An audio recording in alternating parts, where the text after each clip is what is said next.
Like my air conditioner in the shop, I can just roll it over to the door and you the door on it. Timer guy. I've been pushing it off because I got a base cover here to the shop. Just commissioner over there. I do know that somebody did sign in there in the afternoon. You know how many people buy it? Yeah, we already signed got cooler in there. How many signed in? Only one so far. But otherwise, yeah, it was pretty hot in there too, so. That's only. But yesterday, I was shivering. That's how, I mean, it's a very efficient unit. I was like, oh my gosh. It's like, I turned it down and it went down to 80 and I was totally fine. Just turn on the fan. And they were like, why is it so hot in here? What you just expressed to me. Like, it was freezing. What are you talking about? And yesterday it was an icicle. In a way. I'd rather not. How big of a sign are you thinking for? Off the cuff and isn't I think the last one that Mary had over there was like 10 feet. So, but the problem is, well, it's not a problem, it's just a challenge. The challenge will be that I have a very, kind of, it's a very detailed, it's a tiger basically. Okay. It's very detailed, and then we've got These are the findings of fact that you what I really want to do is maybe have one that's only like 4 feet tall and have that be backlit and have it inside of our office. Okay. So I need one for inside of our office and one for outside. So, but I'm wondering if the outside I can just call Ron and see if he could do the. Would be the best for that. Yeah. Honestly. Ladies and gentlemen, welcome to the Planning and Zoning Commission for Wednesday, July 6th. We have an established quorum this evening. Moving down our agenda, I'd like to entertain a motion to approve minutes for June 21st meeting. Good. I'll make a motion to approve minutes for June 21, 2022. Okay, I have a first, I have a second. Second? Second by Scott. All in favor? Aye. Any opposed? None opposed? Perfect. Minutes approved. Recognizing persons not on the agenda this evening. Seeing none, we'll go ahead and move forward into our public hearing and action that we have this evening. Our first public hearing and action, sorry. We have a request for a conditional use permit by Jeff Lewis representing the Public Health District number 4 for applying for a conditional use permit for a monument sign in a residential zone. The sign will be located at 520 East 8th North Street, Mountain Home, Idaho. Mr. Cherry. Thank you, Mr. Chair. I believe we do have someone representing the applicant here today.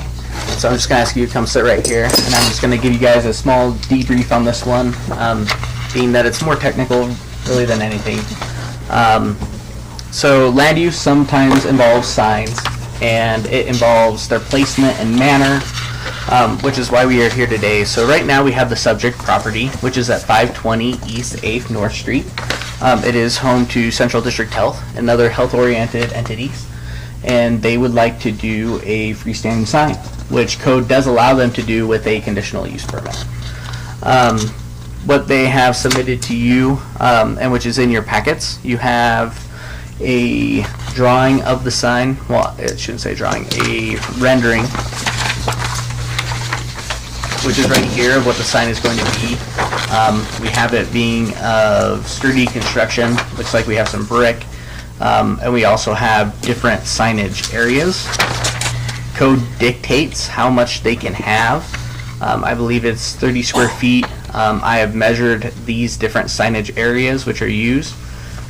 It is under that. I have also looked at the sign placement, and I have made sure that it is harmonious with our current setbacks that we have for signage in this area as well. It has been posted. All of the pertinent property owners have been notified surrounding the area.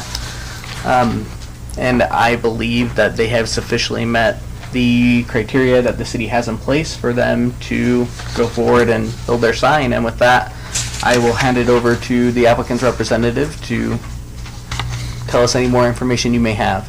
Okay, great, thank you, Mr. Chair. I think you did a wonderful job representing our desire to put up a sign for Central District Health and the other entities that are co-locating with us. So currently, as you can see from the images, we've got a small Central District Health sign on the building itself, but we've heard from program participants and community members that it's sometimes hard to discern, so we just like a sign out in front. And we also recently began co-location with both Department of Labor and Health and Welfare. It's a new location for Health and Welfare, so again, just to alert the community that that's where we're all located.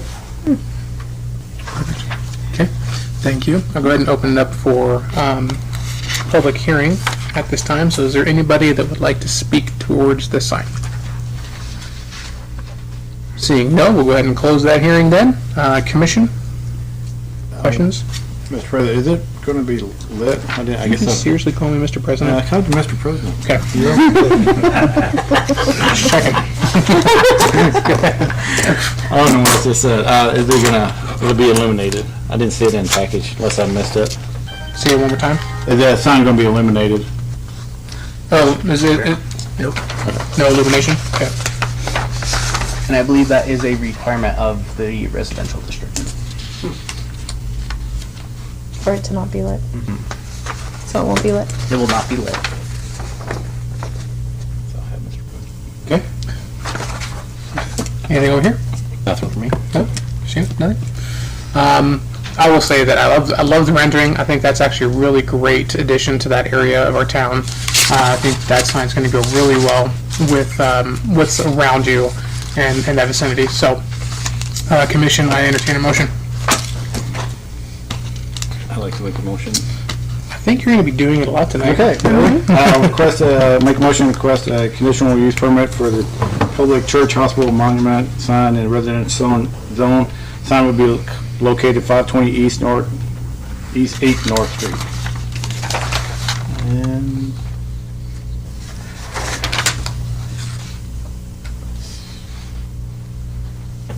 Yep. Okay, so I have a second. Second? Second by Scott. Scott? Aye. Christina? Aye. Billy? Aye. Aye for me as well. Motion passes. Thank you.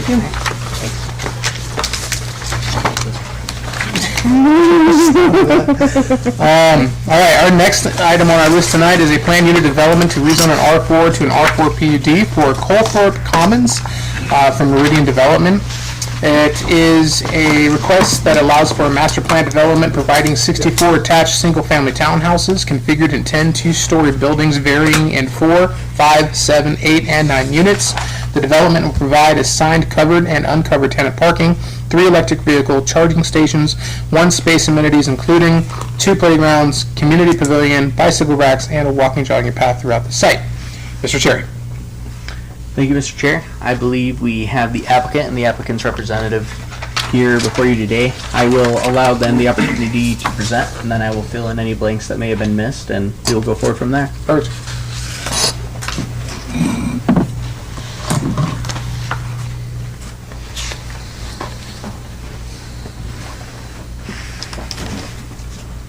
How do you full screen it again?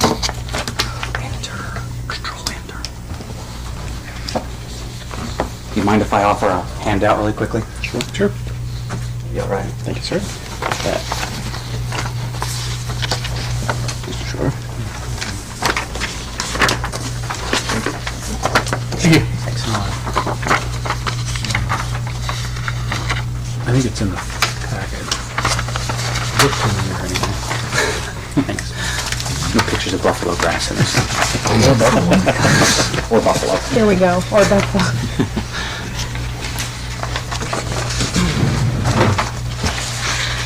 All right, well, thank you very much.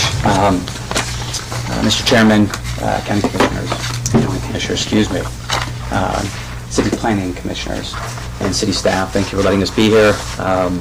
We really do appreciate the opportunity to present what we think is a real benefit to the community.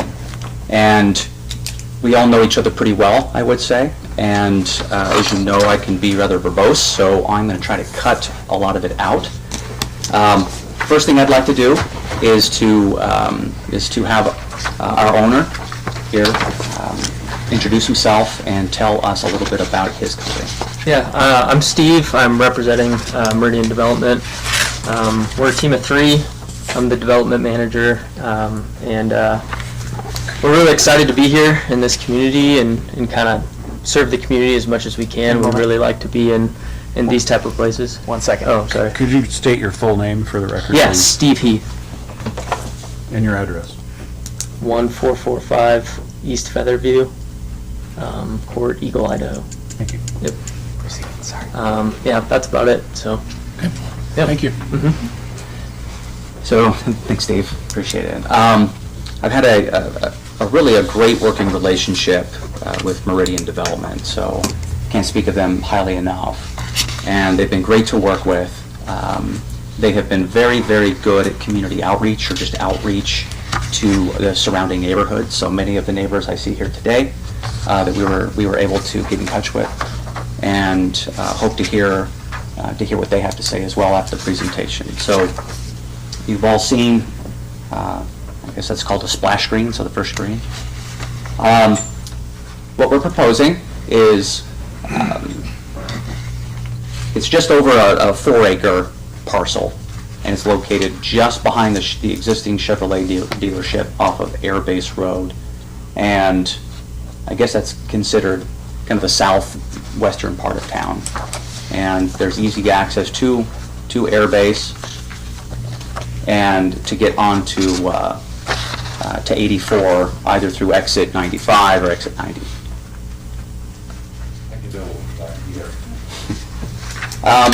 We've discussed really the general need of housing in southwestern Idaho. So you've seen these slides before. And as a consequence of not having enough housing, housing prices go up. It's just a function of basic economics. And we are experiencing that in Mountain Home, where the average housing cost is quite a bit more than what we get is part of our median income. So this just shows the site as it currently sits, and somewhat of an amorphous site that we would like to take advantage of to make good use of. This is what the site currently looks like. So this is, I'll start the photos. Come on, there it is. Starts about right here where I'm standing. And so this is the site as it sits.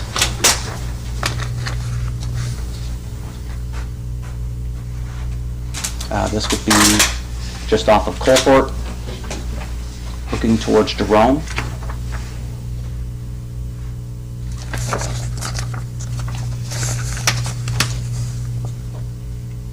This is next to Mr. Heckethorn's property. This is the intersection of Jerome and Colport, and what it currently looks like.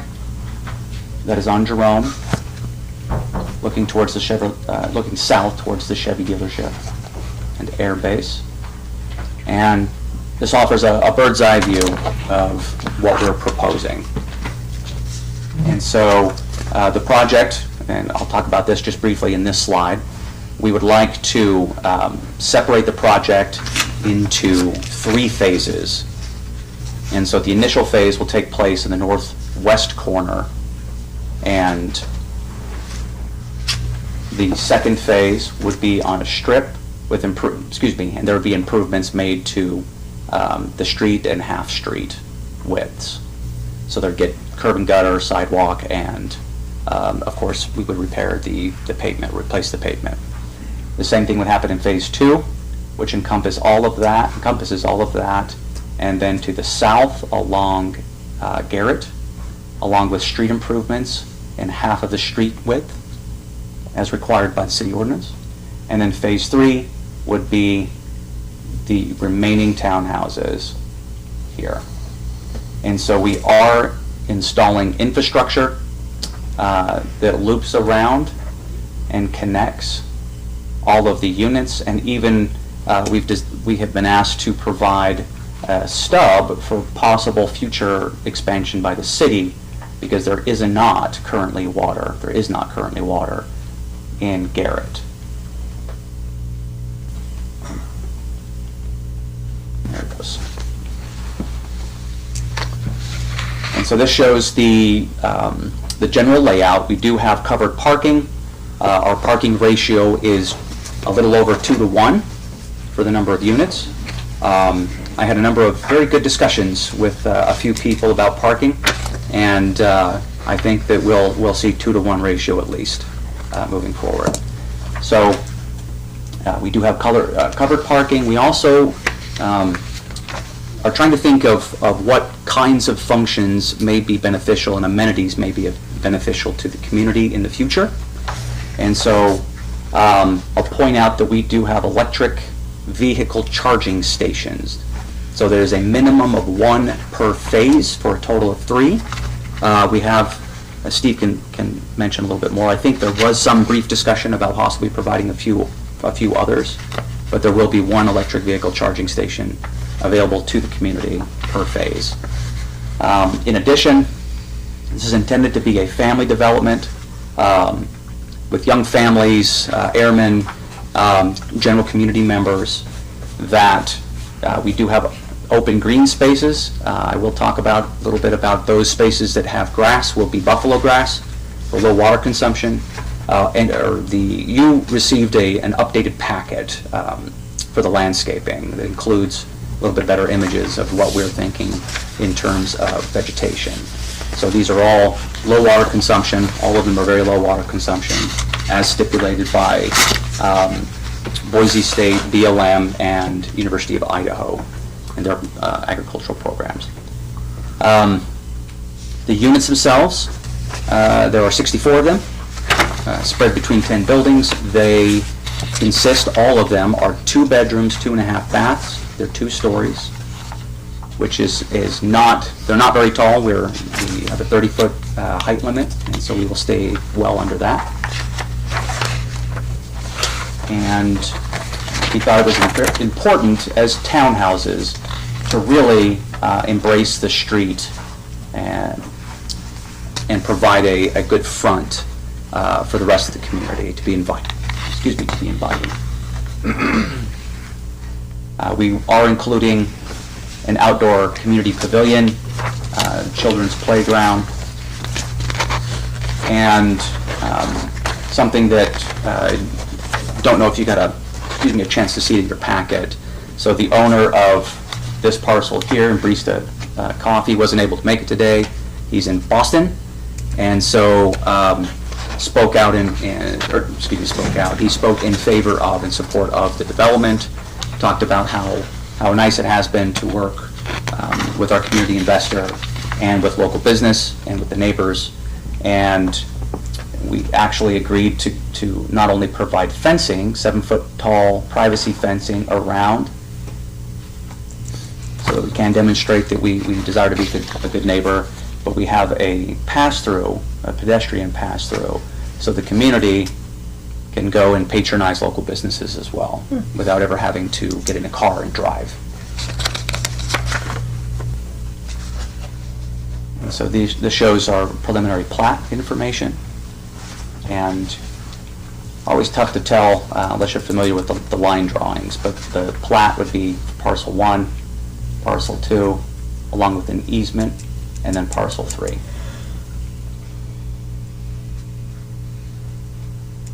Come on. It shows our utility infrastructure. And we spoke about the kinds of plants and water conservation landscaping that we plan. So this would be, I think it's important to show renderings of the sites that one would see possibly most commonly. And those, of course, include your entrances into your community. And so this one would be the view of Colthorpe looking into the community, and then also the covered parking.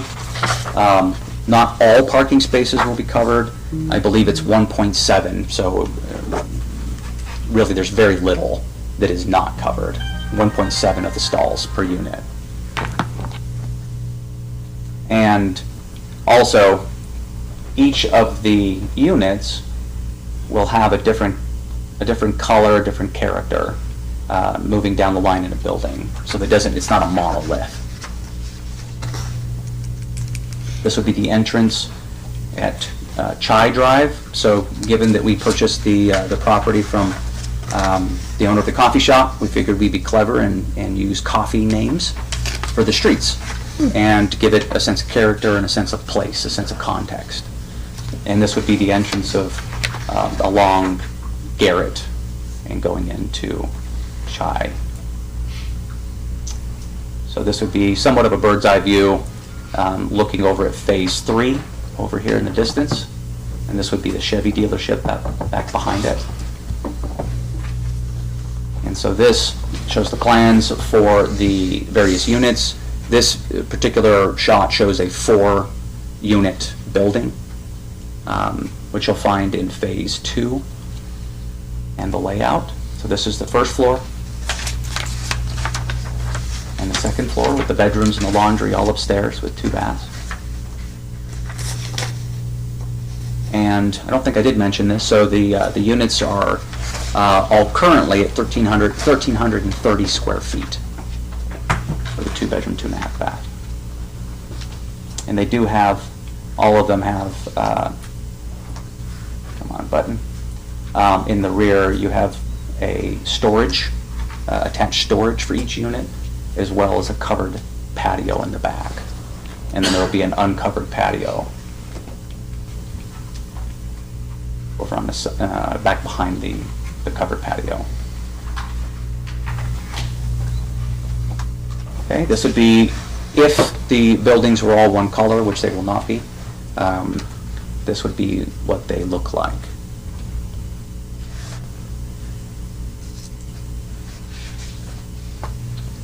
Okay, so this would be the corner of, this is Garrett Street, and this is Colthorpe on the end over here. And so this would be the intersection with the improvements and what you might expect to see in the morning.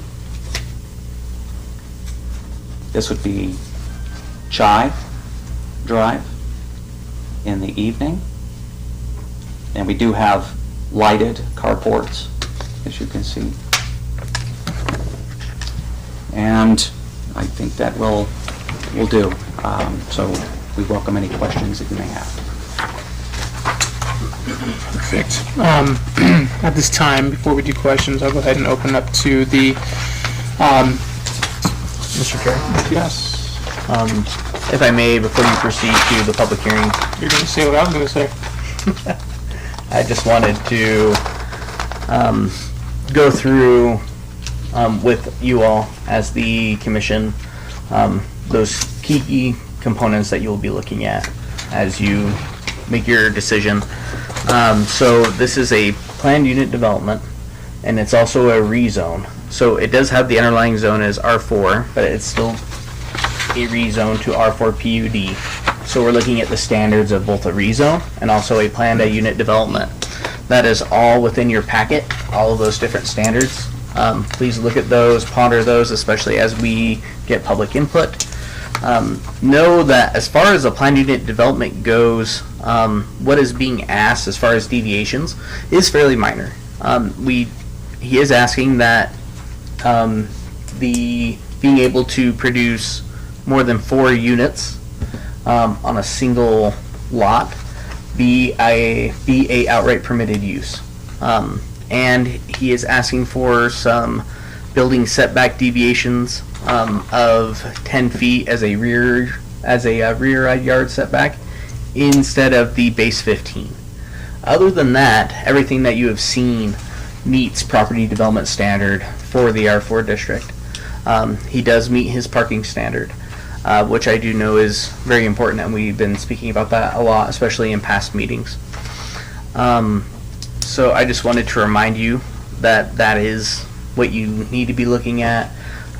Read over those, think about those, and hopefully base your decision off of that criteria. So with that, Mr. Chair, I apologize for interrupting. Perfect. Thank you. Appreciate Please go it. forward.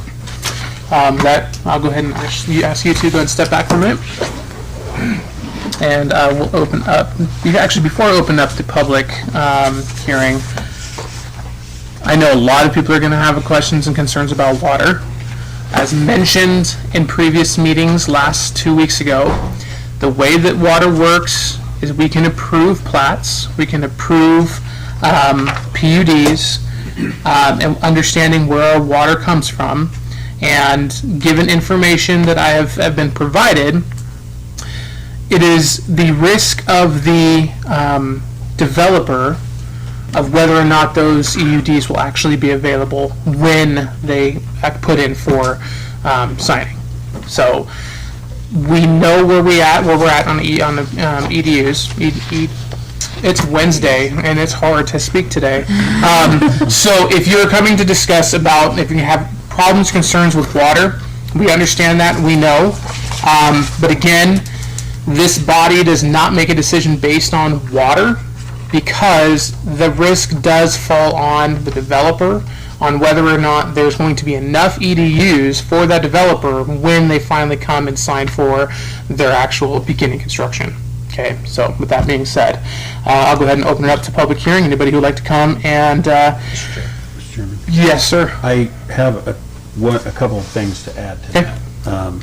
So one of the, in the PUD, the finding, will the new zoning be A through A, C, D, E, A, B, C, D, E, F? Will the area be served adequately by essential public facilities and services such as highway, streets, police and fire, drainage, refuse disposal, water, sewer, or that the person responsible for establishment shall be able to provide adequately any of those services? That's for the PUD. And then for the preliminary plat, shall consider the objects of this chapter and at least the following: the availability of public services to accommodate the proposed development. The answer to whether or not public services are available to accommodate the proposed development is an answer that will come from your water engineer, particularly with regard to water, from your water engineer or the city's public works director. Okay. And so I'm not sure if he's answered that with respect to this specific subdivision. That answer is either yes or no. And I believe the last few, it has been provided that there's future water development. Is that correct, Mr. Cherry?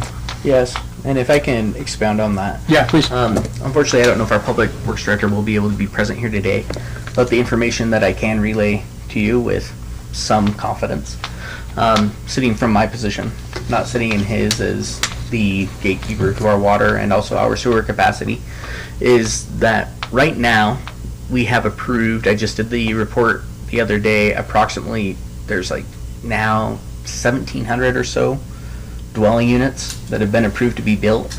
They have their initial approval, their first bite at the apple. They still need to do their development plans. Some of them need to do final plats. Things are going slower, just based on engineers are busy. People who do all of those different documents for the developers are very busy, and even the municipality ourselves in processing these. We aren't as nimble as what we are just because we have a higher volume. So we hear those numbers and it is somewhat alarming because it's like, wow, that's a lot. Are they all going to be built tomorrow? Not likely. The very best indicator, in my opinion, that we have is paying attention to how many building permits are we processing on a monthly basis. I can tell you this: last month we didn't process any. What we are looking to do on an annual basis, when we were anticipating the recent growth that we've been having, was about 125 a month. I mean, not 125, not 125 a month, 125 a year, based on what we've done in the past. And right now, I believe we're only at 70 or so odd permits that we have released. So, yes, is it on the developer to take that risk? Yes, but does Mountain Home want to be a good community partner and ensure developers that come and invest in our community that we are going to support them? Also, yes. We are currently drilling test holes, drilling test holes for a new well that looks promising. If everything goes well, that's another 1,000, 1,500 EDUs that we have available. And we're hoping to have that completed in the next 2 to 3 years. Right now, I believe it's important to be prudent. But given looking at building permits and what's coming to fruition, And then granted that a lot of the building that we have approved, a lot of it won't survive. It won't, it's not surprising in this industry for 25 to 30% of projects to fail, which we want to have better odds than that for all of our community investors, but that's a reality that we live in as well. So it's important to look at our EDU count. I'm not saying that's a bad figure. I'm not saying that we shouldn't look at that we shouldn't bring that up. But there's other things that we need to look at as well as far as water utilization, such as how many building permits are actually coming. And to keep that in mind before we start thinking, well, do we have to shut down shop? Are we just not going to approve anything else whatsoever? These are figures that this body, specifically our chairman, has asked to have and to be more informed of. And that's something that we have committed to do. Whether we have followed through with it at the level that we should, we probably need to do a better job. But that's information that we can provide at these meetings as well as the best figures and numbers that we have as far as what is our capacity when it comes to water and also sewer. So I know that was a mouthful, but I don't know if this body has any specific questions. So let me ask you this question then. When you talk about approving permits, let's just take the Turner House, right? Yep. So when you approve Turner House, you're approving 246 EDUs. We approved for the possibility of 288 88. Okay, so one dwellings permit, being built. one permit allowed for 288 EDUs. One zoning one zoning action allowed for the possibility. Okay. When we approved that. But like I said, there's other steps that developments need to go through. Turner House, it took them 2 years to get to where they were. I have other developments that we have approved that if they don't start getting on the horse, some of their approvals, especially those associated with plats, can go void if I don't get a final plat in soon. So you are correct, and that's where the water conversation is just tricky. Yes, did we approve a project that could ultimately be 200, well, just under 300 units? Yes. But when and where is it going to come into fruition? That's the $1 million question everyone's asking. I can tell you that it's their goal to phase the project and do approximately 90 per year, but are we going to have the labor? Are we going to have the financing? Is everything going to go through? That's where the way we keep track of our water, even though we want to be better safe than sorry, it's just, you need to account for different ways of examining your capacity, if that makes sense. That what we do as we approve zoning is important, but just as important, or if not a more important figure, is to look at what is the rate of our building permits. How much actual EDUs, when people come get their building permits, are we giving of our actual water supply is actually leaving. And that is a very important factor to look at, just as important as our overall capacity. Just real briefly, what your task is to evaluate the proposal, and then evidence you receive through testimony or through written evidence that you've gotten from the developer, and also evidence that you get from city staff, which is the stuff they provide, based on the engineer's report about how much water. So if you're going to make a decision that hinges on some fact that is either true or false, you should know what counts as substantial evidence and what may not. Okay. Yeah, no, understand. Thank you. Yep. Any other questions, Commissioner? Mr. Chair, how many EDUs would this take? I'm assuming 64, but are there an extra EDU for landscaping, or did that? 64. 64. Yep. Scott, anything? I have nothing. Okay, Christina?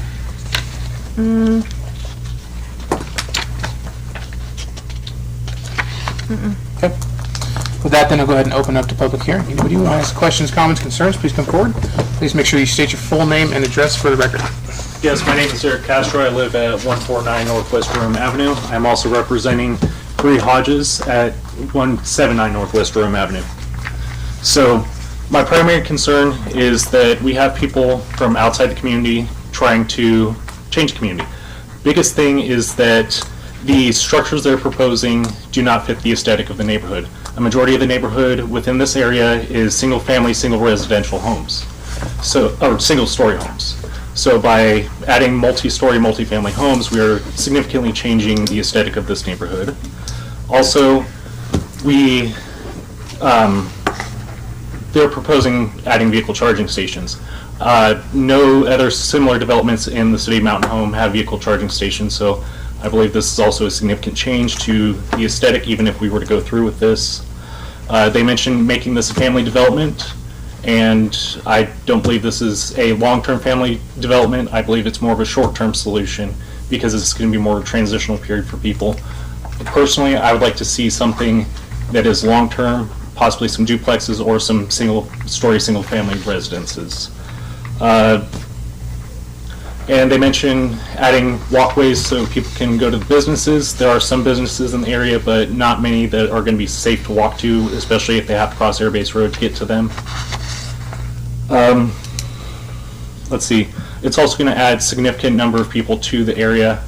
Just conservative estimate, if we've got 2 people per unit, you're looking at 128 people roughly in that area, so it significantly increases the people there.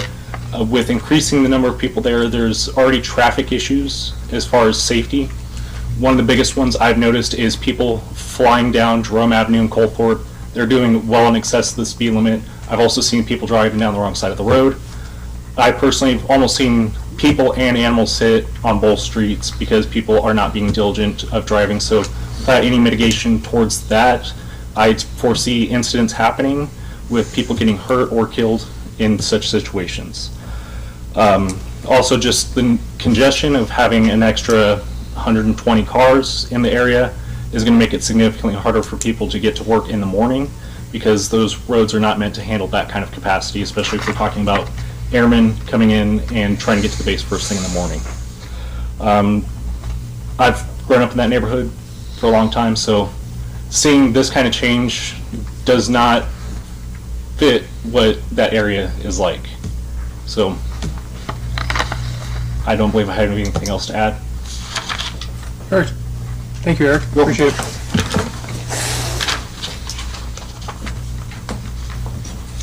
Anybody else?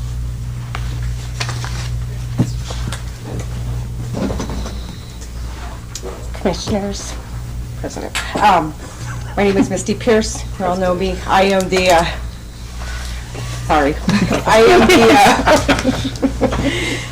the precinct committee person for Mountain Home 2. I am the only precinct committee person for this area. So I have driven up and down the area, walked around, talked to some residents in that area. I don't mean to reiterate the gentleman before me, but a lot of concerns were traffic onto Air Base Road.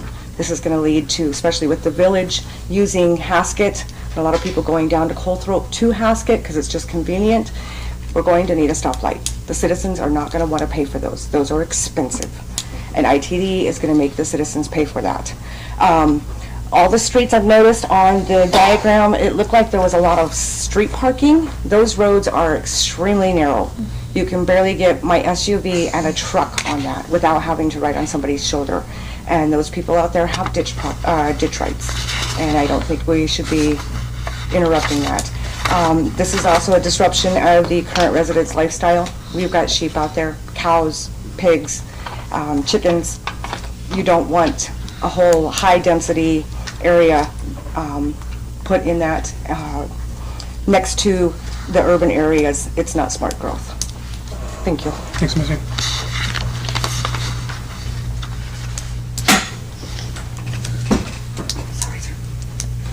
Chris Wells, 960 Coldthorpe. My biggest concern here is, and one of the reasons I'm trying to reach out and discuss this, and it's probably not the appropriate place or time to do it, is I'm part of the West Side Sewer District Board and trying to get us back in order, get all our books together, and find out exactly how the system's working and dovetails in with all of this stuff going on. From what I understand, now I talked to Mr. Urakiti just yesterday, and he indicated that yes, he will be using the West Side Sewer District as the way to relieve the sewer system of that. We haven't yet to be contacted in any way of anything, the impact studies and all these other things. Our concern is how it's impacting us and our constituents and the people that we're representing and their future use of their infrastructure.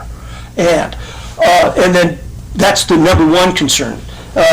I've reached out to Mr. Urquidy a few times on this issue, haven't really gotten a total resolve.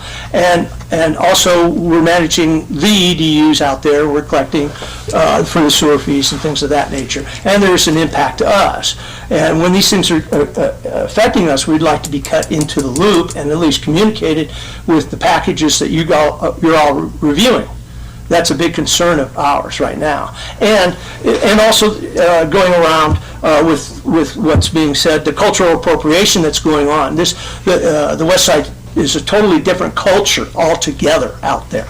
I'm looking at the map here, and I'm really worried about Willie. He's the little land that's got landlocked in there. We're going to have a sidewalk going down this way and a sidewalk going down this way. Are you going to make him put that sidewalk in? Things of that nature. But these are the cultural things that have to change to meet their needs. I'm not against the projects and growth. Here again, I just think we could find a more appropriate place to put these types of projects together and make it more dovetailed into that actual community.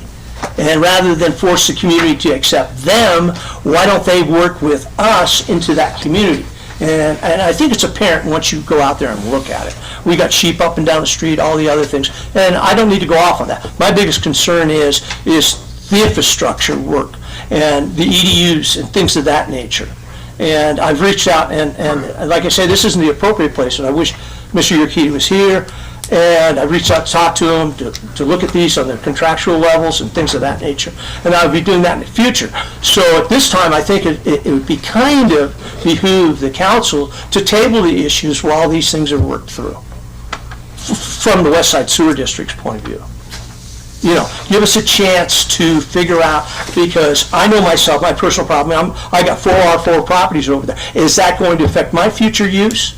You know, now that I have 60 new EDUs and another more using the same pipes, the same lines, same infrastructure, and how that's going to be mitigated over time. These are not just my concern, that's my personal one, but I'm also addressing the whole neighborhood. And the cultural appropriation. I mean, they're very upset about how their lives, and I quote it as grandma's life is being changed. Well, grandma just wants to live there, have her memories, and be left alone.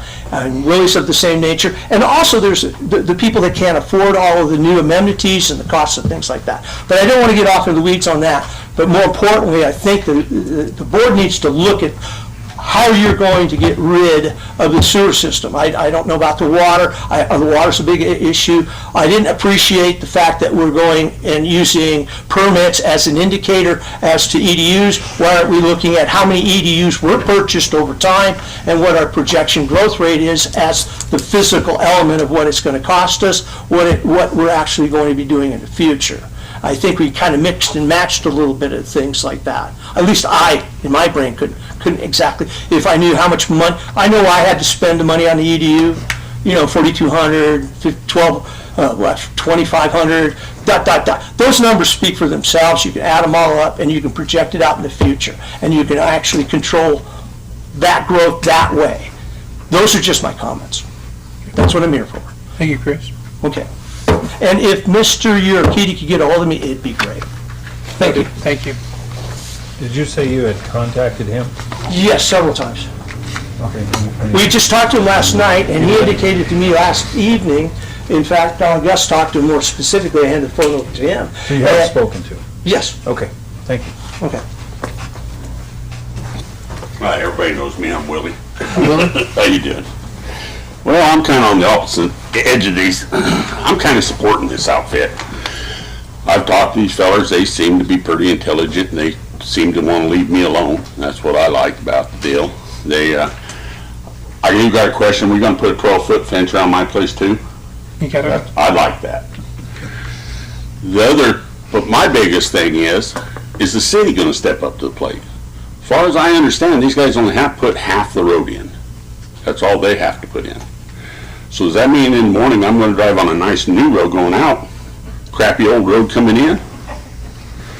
Because at the bottom of Colthorpe, there's a man down there that's building a house. He dug a ditch across the road, right across from your house, and it's about 2 foot deep, 3 foot wide. I almost got to put my truck in four-wheel drive just to go to work, and it's been that way for 30 days.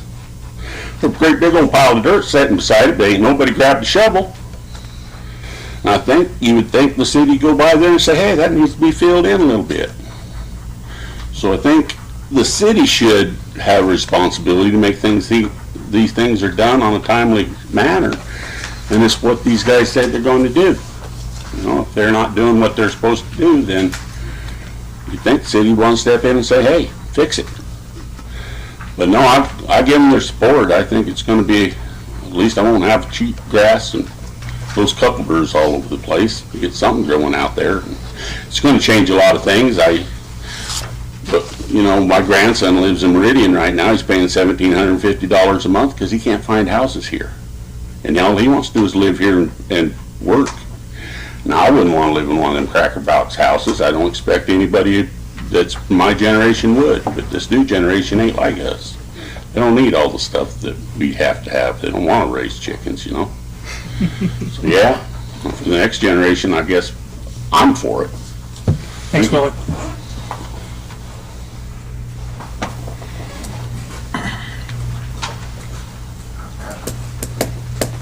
Hello, Lonnie Black, 1025 North 18th East.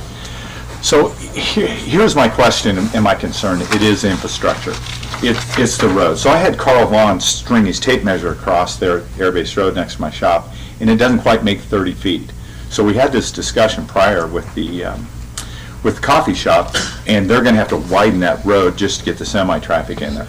So traffic is going to be an issue. So we have the developer paying for half the road, half the sidewalks. If you look at your map, there's 39 little cars when people come to visit park there. Are we going to widen the road wide enough that we can have 39 little cars on the other side of the road? Is the city, we had kind of talked, and maybe urban renewal was going to step up to the plate, you'd kind of indicated, but somebody's going to have to fix that road. And the next question is, so when Carl stretched that out, he said, hey, it depends on how wide they widen this road. Your office is right in the way.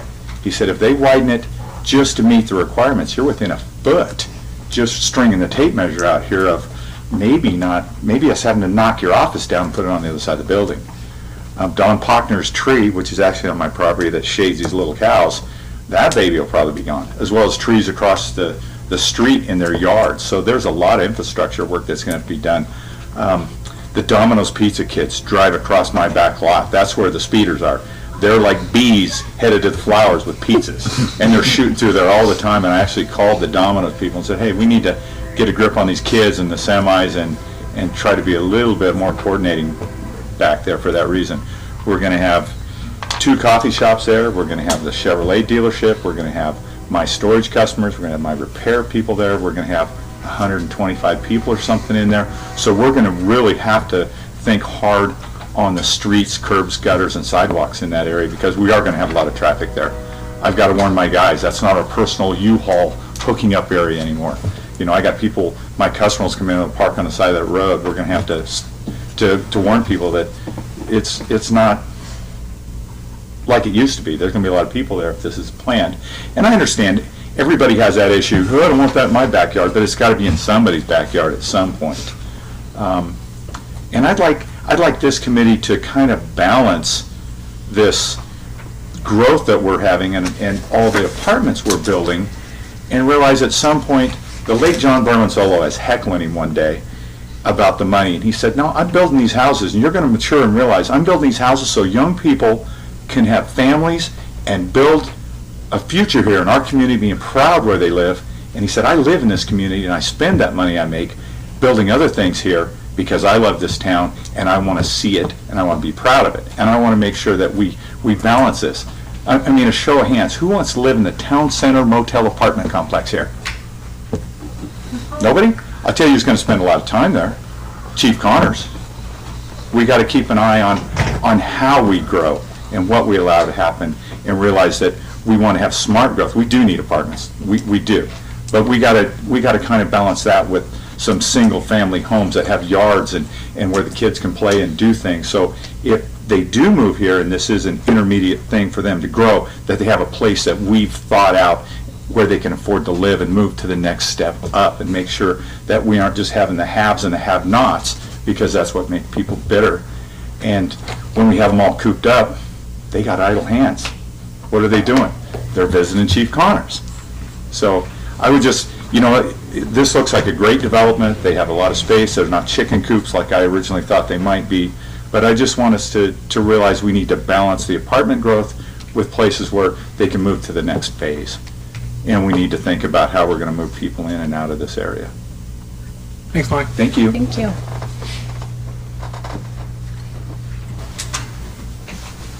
I didn't sign in yet, but Go ahead and just state your name. You're good. State your name and my address. name's John Lagon. I live in the west side out there also. I was just wondering if they're going to do all that stuff right there. They're putting in the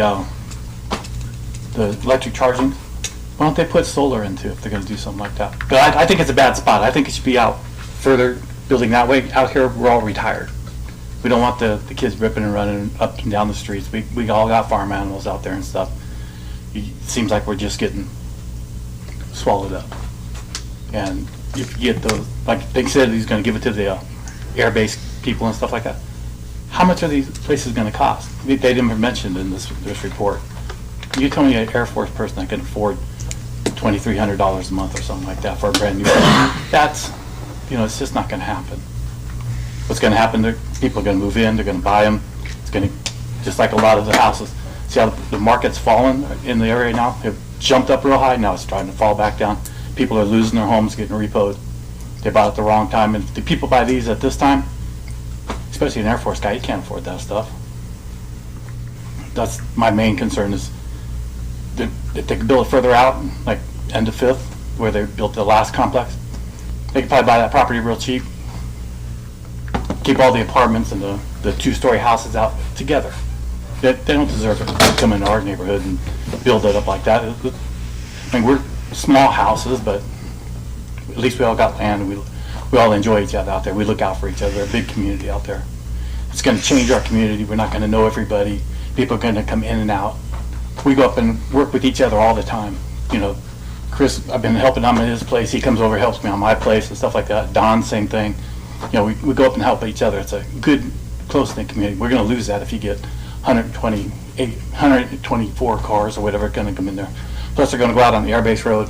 You have to put two shot signals in because one's going to go out this way and one's going to go out this way. How many accidents have been on that street already? People pulling out in front of people where the sun's so bright at certain times of the day you can't see. You're going to put two traffic signals in there, you're going to get a lot of people killed right there. Okay? Thank you. I appreciate it. Thanks, John.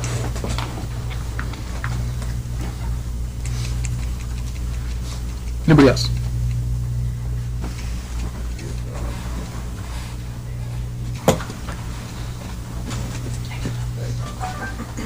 My name is Don Gust. I live at 705 Northwest Foster Drive. My concerns are a little bit about the water, where you guys are planning to get rid of your drainage off these buildings and stuff. We already had a problem out there on 5th. You guys contaminated some water out there, I hear. Pretty bad. A lot of people got sick. I don't know what your plans are, but then like the other guys say, there's a kind of a community there. Everybody's got animals and stuff.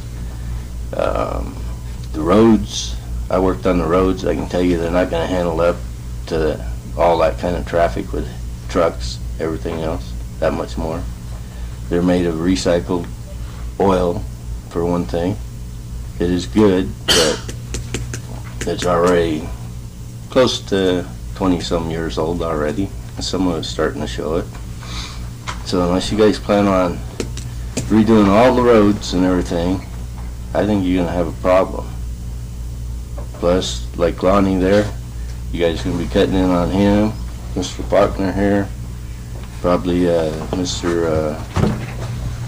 I can't think of his name, Civil, or what's your name? Parker, Mr. Parker. Gonna be cutting in on him there. The sewer lines on the opposite side on Colthorpe, on Garrett, it crosses in one spot. Down there by Lonnie's, the others runs down along the Airbase Highway, running performance and stuff. You guys are gonna tear up a lot of stuff, and on Jerome, it comes up through there, part way. Some of it's your guys's, some of it's ours, but most of it's ours, and we haven't been notified about any of it. And I've been trying to notify you guys when we do something, but, so, I just want to work with you guys. I don't have a problem with developments, but like everybody else says, that's kind of a little overkill in there, I think, but there could be some other places. What's the matter with up here by the cemetery? I haven't seen a stitch of action up there where them vacant lots are in there behind the Day Meadows or whatever them apartments are, up by the graveyard. They could put 2 stories, 3 stories, whatever there. Maybe not, I don't know how big that is in there, but I don't know if that is as many as what you guys are trying to put in over here for sure, but there's quite a bit of room there and some other places. And where you guys are drilling that well out there right now, have you guys did a lot of checking on that? You know what was there before?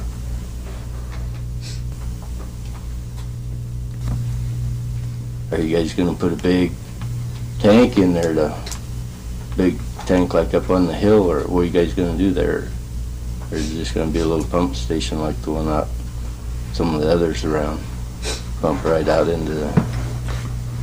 Are you guys gonna build a park? We don't even have a park on our side of town. All we got's one grade school out there. And what little tiny parks are on the other side of the Airbase Highway over there in that subdivision and stuff, and a couple in there that little tiny parks in I don't remember the name of the subdivisions for Mayor Don Editor and some of them, and what else was the lady's name? I can't think of it. Little park that she had put in, and they're all swales. The water drains off in them, off the streets.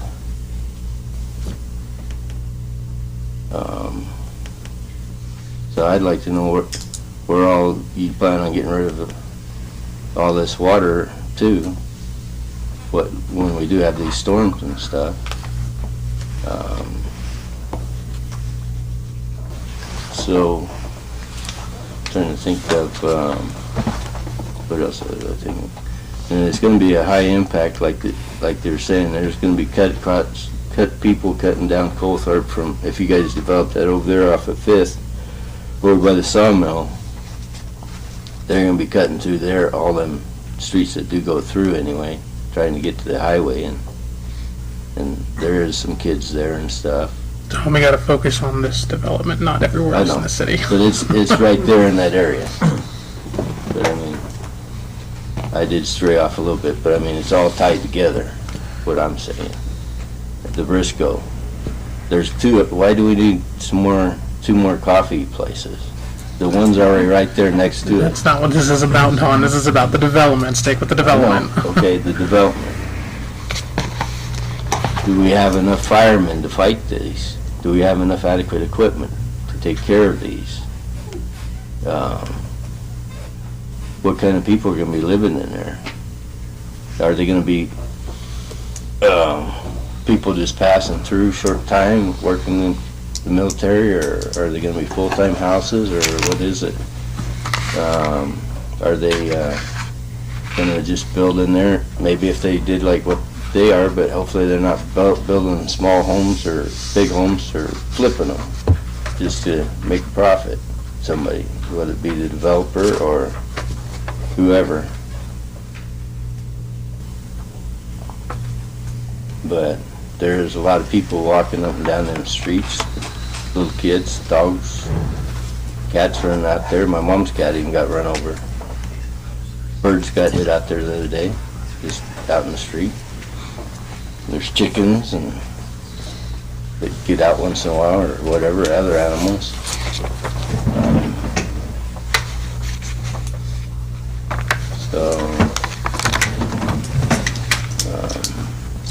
Okay, Don, I'm gonna have to cut you on Okay, time on that that's one. fine. Thank you. Thank you.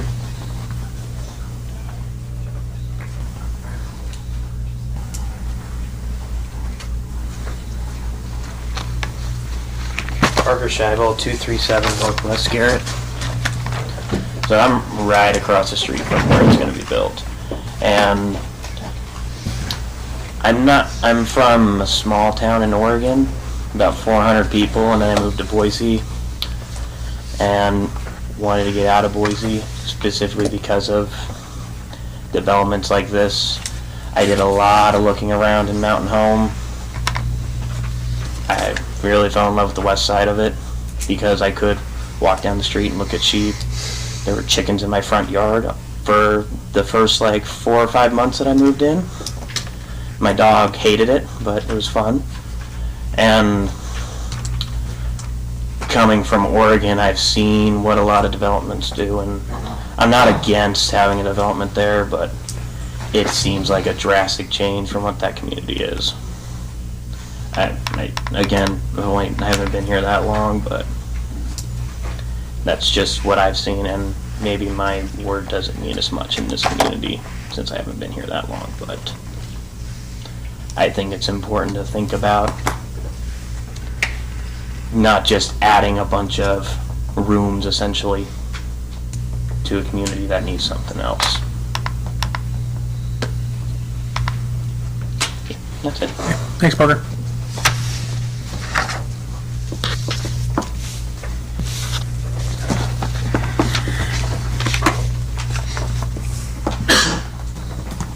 I'm Lee Bright, 431 Cothorpe. It does look pretty up here as to how you've got it spread out, but I think it's going to be awful crowded. The effects sounds very crowded for people to live there. Also, how much effect is this going to have on our schools with the traffic? They'd have to be going down Cothorpe to the school, what is it, the West Side School School. So,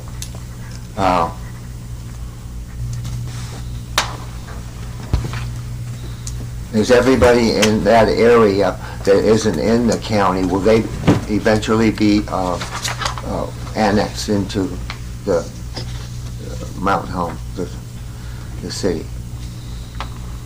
I'm the one that has all the sheep, so a lot of people come out and look at them. A lot of kids, parents come by and do like the outdoors in the community, the country. So then there's a fiber optic that goes there on Cothorpe out to the bay, so I hope they don't tear into that. So that's all I got. Thanks, Lee.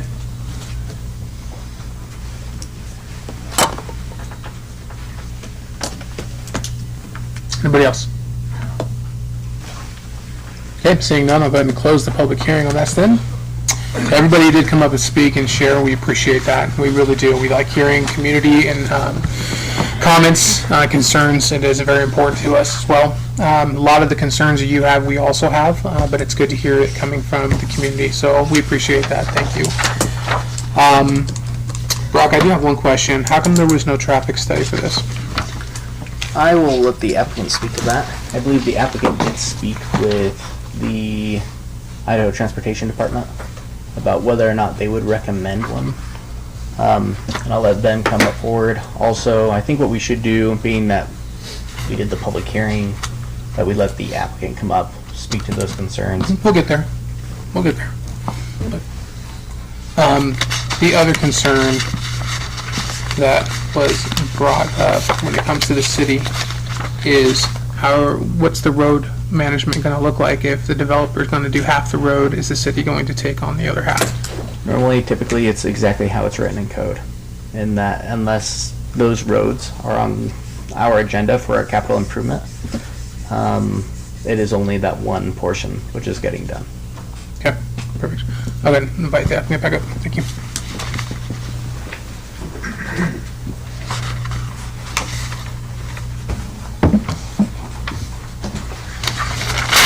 So let's start with the traffic study. So you talked to IDT and they said no?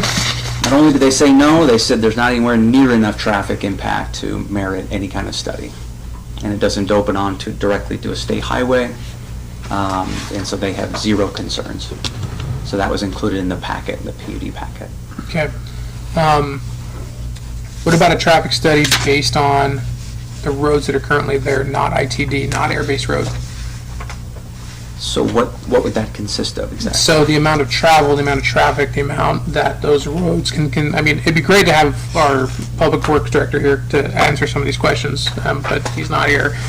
And there's a lot of, right now, open air questions that aren't being answered because the people that need to be here can't answer those, just so you know. So when I ask about a traffic study, one of the things that have been brought through from applicants is the amount of travel that our roads can handle, right? And the grade of those roads. So I understand ITD is air-based road because that is a state highway, but the surrounding Colthorpe and Garrett and, you know, those roads, that's different because you're going to have extra travel, extra traffic on that as well. So is there no traffic study for those? No, so given how small this development is, the limited number of units, so 64 may seem like a lot, it's not. 64, and it's medium density. These aren't apartments, these are townhouses. So I mean, I think clarity of the information shared is important, and accuracy of the information is important. So I think kind of what we've heard is that people are abusing the existing roads as they currently stand. People speed on them. They're narrow. They haven't been repaved in I don't know how long. And so there's some concerns about that. I know that, well, I'm there quite often. I'm in town. I live here. Gives me the opportunity to go and visit the site multiple times. So I take pictures, really depending on the length of the project. I take hundreds of pictures of the site and surroundings. And I do my best to go reach out without being a weird guy that just knocks on people's doors and introduces myself and things. But I do a fair amount of that. And I can tell you, at least from my experience, these are not heavily traveled roads. And so it would be unusual, I would say, to request a traffic study on a project of this size and this impact on the area. And I think that's why the city ordinance itself states that nothing about traffic study per se, but, you know, to improve up to a half street or the center line of street to mitigate any possible problems or concerns of the existing infrastructure.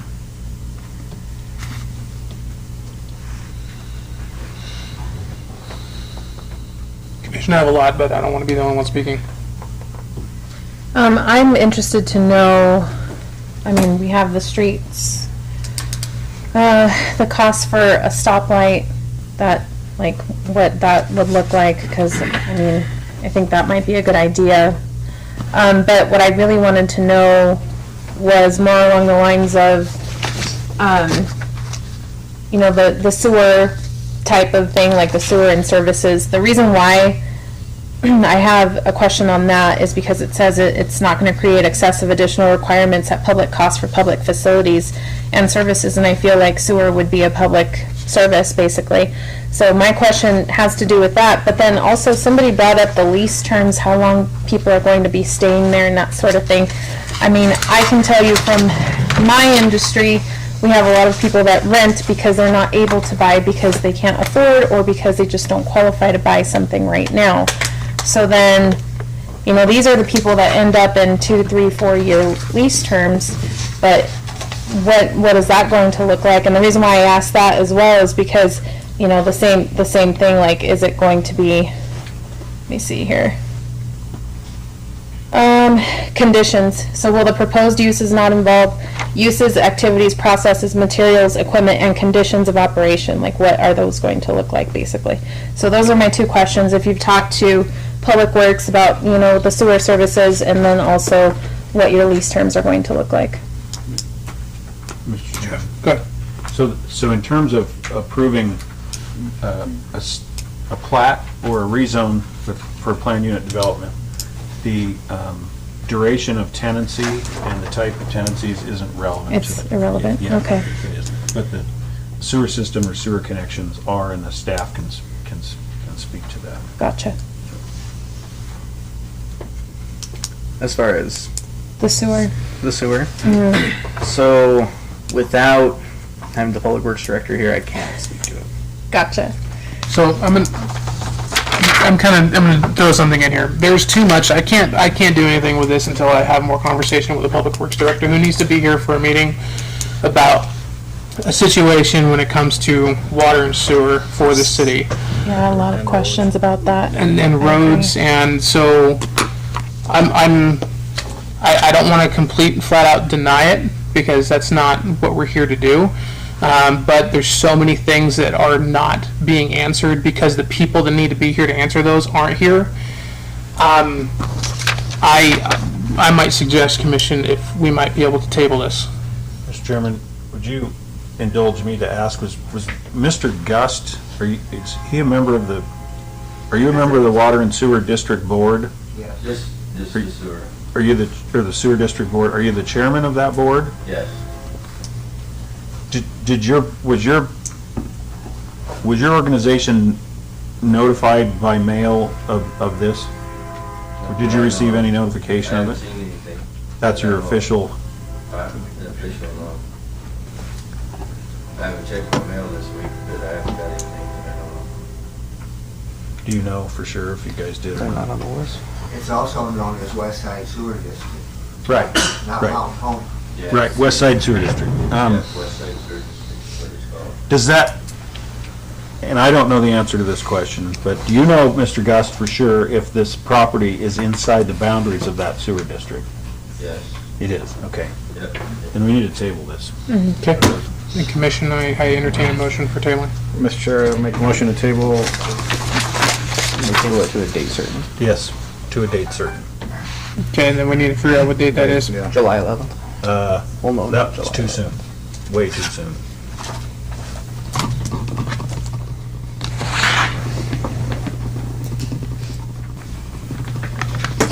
They need 15 days from when they officially get notice. The 11th next Monday. It's not gonna work. So 25th. 25th, No, that's a city council meeting. then the 18th.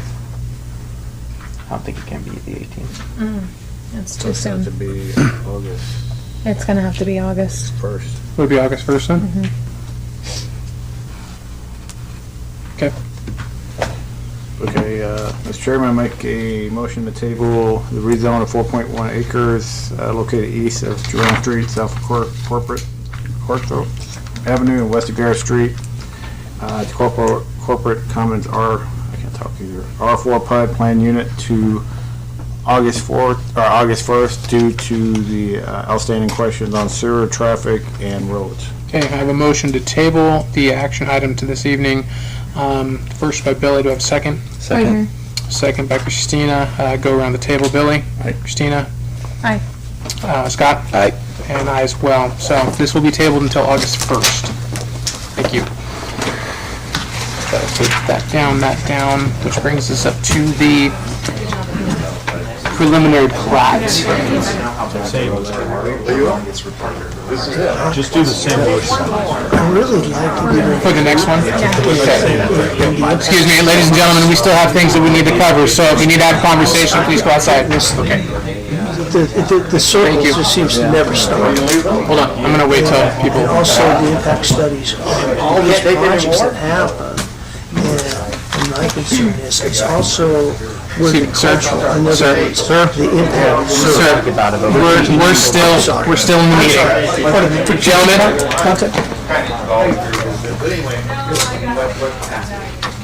Gentlemen, I have you guys step out, please. We're still in the middle of a meeting. We haven't adjourned yet. Taryn? Taryn? We're still in the meeting. Can you go have that conversation out there? Thank you. No, appreciate it. Thank you. They're not the public entities, though. Why not? I don't know. Oh, they need to be. I've been the list that's been here since I've Mr. been Chair, I would Yes. like to make a motion to table the approval of Cotho Common preliminary map consisting of 4.1 acres located on Jerome Street, south of Cotho Avenue, and west of Garrett Street to August 1st due to said reasons of the last, do I need to say the reasons or no? Yeah, that's fine. Due to said reasons of road classification, road volume, traffic, and sewer concerns that was not answered in the previous application. Okay, I have a first. Do I have a second? Second. Second, Scott. Billy? Aye. Christina? Aye. Scott? Aye. Aye as well. That is tabled. Moving on to our last one, preliminary plat for 10th Street neighborhood. This is Casey Cruz and Steve Taylor Tieran. An applicant to proposed subdivision will consist of 81 single-family detached units, 18 live-work townhomes, and 18 apartments totaling 117 dwelling units. Included in the plat is a community storage facility, community building, daycare, playground, sports court, and activity field. The plat contains approximately 14.37 acres. Mr. Chair. Thank you, Mr. Chair. So this is a preliminary plat for a PUD which has already been approved by this body. I believe this was before your guys' time, Commissioner Drake and also Commissioner Hardrow. A PUD was approved initially on, let's go over here to the staff report.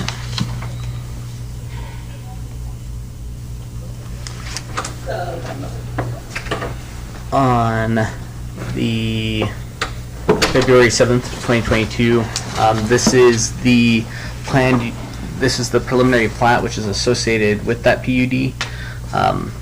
It's a PUD which allows for a mix of residential uses. You have townhomes, you have live-work units, you also have detached townhomes.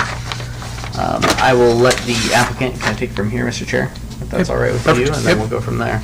Come on up. I know. It's going to be really easy for you, just so you know. Sitting back there if you want. Sitting back there seating. Steve Taylor, 3368 Lake Harbor Lane, Boise, Idaho, 83703. I've got an update here that sort of summarizes everything.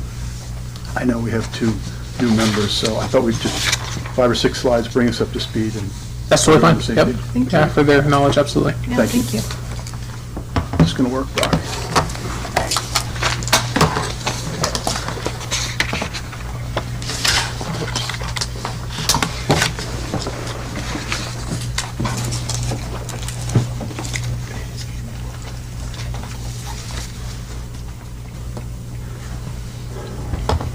Just give me 1 second here to find my mouse.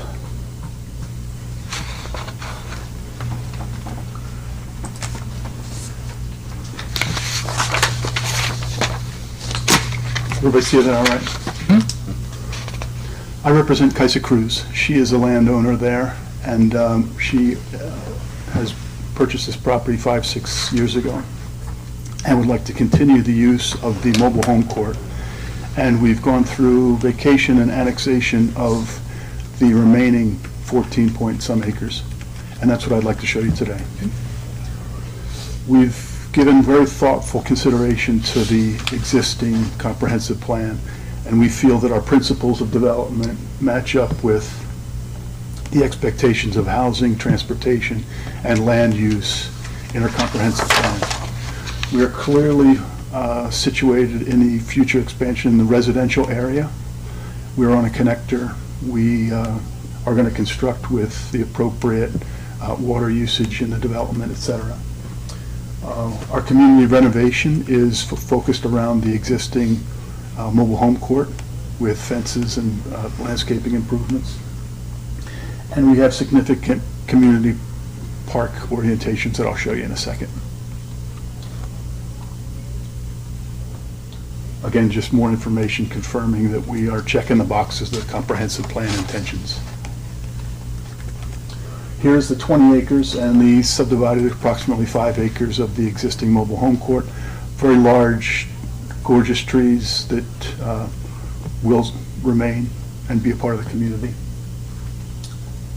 In your packet, I believe well, first of all, let me just explain that we've included our Phase 1 report. We have completed 2 phases of traffic study, our initial phase and the full build-out phase. And all those results come back positive, meaning our streets support the intended growth. We've completed our soils testing and our base flood elevation hydrology H&H report. And the city has all this information as well. And as Brock just mentioned, we have our signed PUD, which stipulates all the parts and pieces. We've submitted our preliminary plats, which include our landscape plan, our grading and drainage plan, and the public's work. Richard Keady had some questions on the sewer and water application points and and we have forwarded him that information as well. We are bordered on the east and west by sewer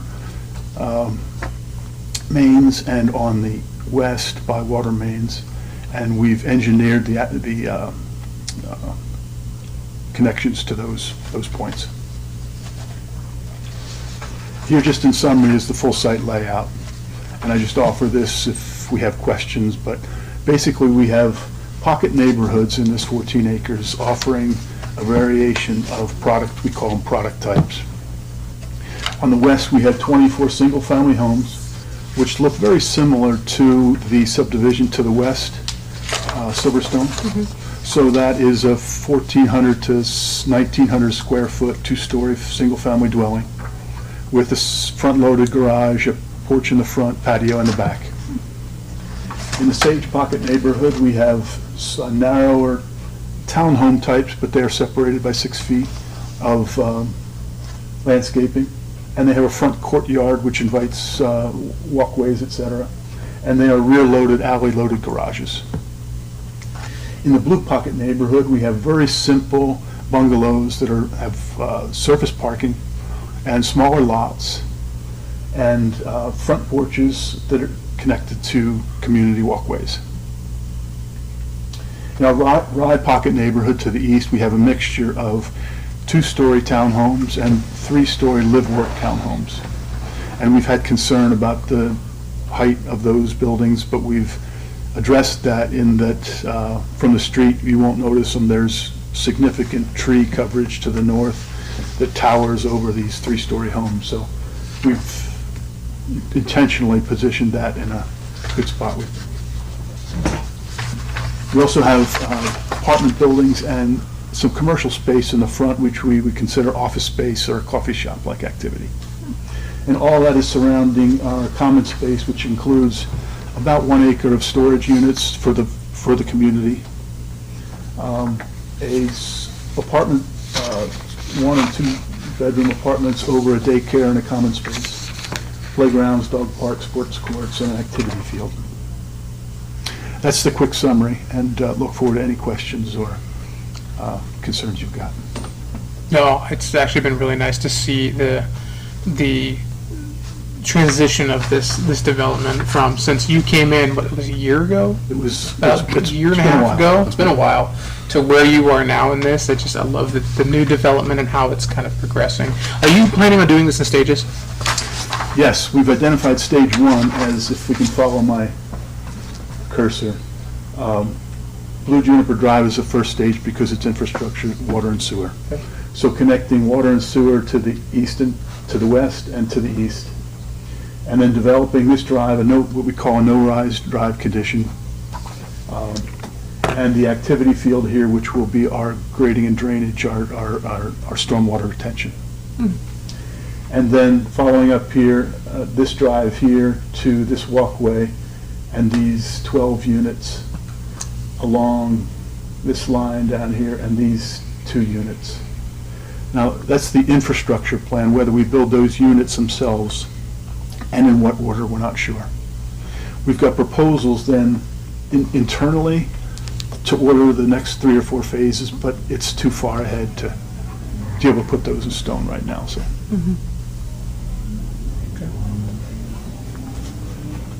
Commission, actually, before I do that, I do need to open up to public hearing. So, with that, anybody in the public care to speak? Seeing none, we'll go ahead and Mr. Chairman, close the hearing. it wouldn't hurt to mention on the record that the room is empty, except for the applicant and the staff, just so you know. As said by our city attorney. The room was full of people who were here for another meeting. They all went out to the street and said, should I maybe? No. All right, commission questions? I have no questions. I will make a motion. Cool. Mr. Chairman. I like it. Make a motion to request approval of the 10th Street Neighborhood Preliminary Map consisting of 14.37 acres located on the subject property at South 10th East, formerly known Daniel Road, east, southwest of Silverstone Avenue, west of South 10th East, with the following conditions. Subject to site plan amendments as required by building, public works, fire, zoning officials to comply with applicable city codes and standards. Final plat and all future development will comply with the use and bulk coverage control provided in attachment 2.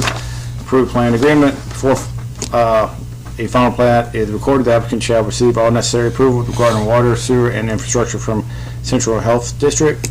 Per City Code 9-16-10J, failure to obtain the certification of acceptance of final plat application by administrator within 1 year after the action by the commission shall cause the approval of said preliminary plat to be null and void unless 1 year extension of time is applied 30 days before the expiration of by the subdivider and granted by the commission. A preliminary plat may be extended one time only, and after that it shall be deemed null and void. First, do I have a second? Second. Second to Scott. All right, Scott, we'll start with you. Aye. Christina? Aye. Billy? Aye. And aye for me as well. Motion passes. I look forward to seeing this development move forward. Thank you, I appreciate your help over these long last months, and we've worked together very well, so there's been a few things we've had to overcome together, and we've done that. Very interesting. Yeah, I appreciate it very much. Yeah, Thank you. definitely. Appreciate it. Thank you. Commission, we're going to go into old business now. We have 3 action items that we need to do, which is the approvals of the findings of facts for the previous meeting. So our first one that we have this evening is from the applicant of Dusty Woolstenholme, which is a conditional use permit to a drive-up window for a financial institution located in the 2400 block of American Legion Boulevard. Mr. Chair? Sir? I make a motion to approve the finding of fact of Dustin Idaho Central Credit Union, PZ-22-60. Okay, do I have a second? Second. Second by, by Scott. Christina pointed to Scott. Scott, you got the second. Going around the table, Scott? Aye. Christina? Aye. Billy? Aye. Aye for me as well. Motion passes. Next one, recommendation for conditional use permit for a drive-through for New Potato Creek Holdings for a drive-through car wash to be located on City View Drive. Billy? Mr. Chair, I'd like to make a motion to recommend finding of fact title waive car wash care of Kelly Steedham, Woodport Engineers, PZ-22-59. Okay, first or second? Second. Second by Christina. She got this one. I got you. Christina. Christina, I'm starting with you. Christina? Aye. Scott? Aye. Billy? Aye for me as well. Motion passes. And finally, we have the conditional use recommendation for conditional use permit for off-premises signed by Mr. Ron Cox to allow for a 15-foot by 6-foot off-premise sign, a single-faced advertising sign located on 404 North Main Street in Mount Home, Idaho. Billy? Mr. Chair, I'd like to make a motion to approve finding of facts for Ron Cox sign applicant PZ-22-52. Second. Second. Second with Scott. Billy? Aye. A gentleman. Christina? Aye. Scott? Aye for me as well. So there's no department heads, no items requested by staff. Ladies and gentlemen, we adjourn 7. Mr. Chairman, if I might, I just want to discuss this Mm-hmm. just briefly. It's not clear to me, so like,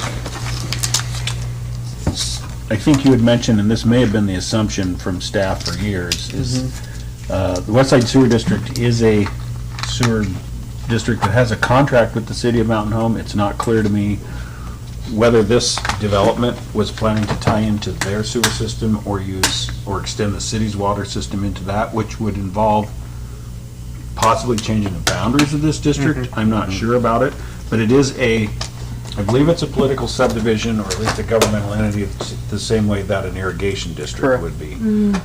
Which means they're part of a 67-6509, which you'll learn about in boot camp, which is the whole notification structure, and notification to all entities, all political subdivisions providing services within the jurisdiction.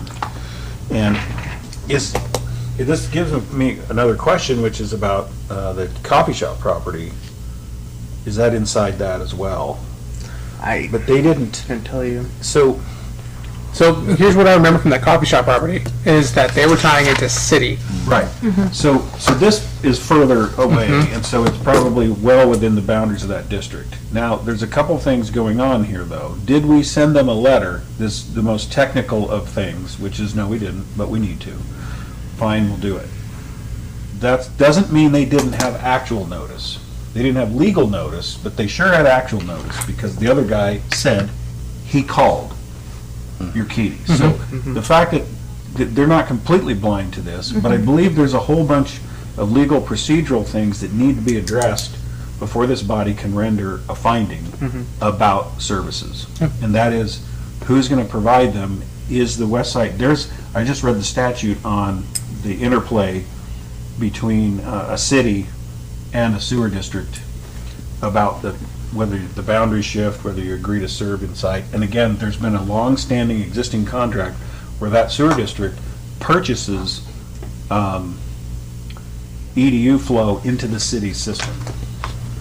That contract is up for has been renegotiated. I think Mr. Fitzer was working on it, so that is at issue. It needs to be part of your findings.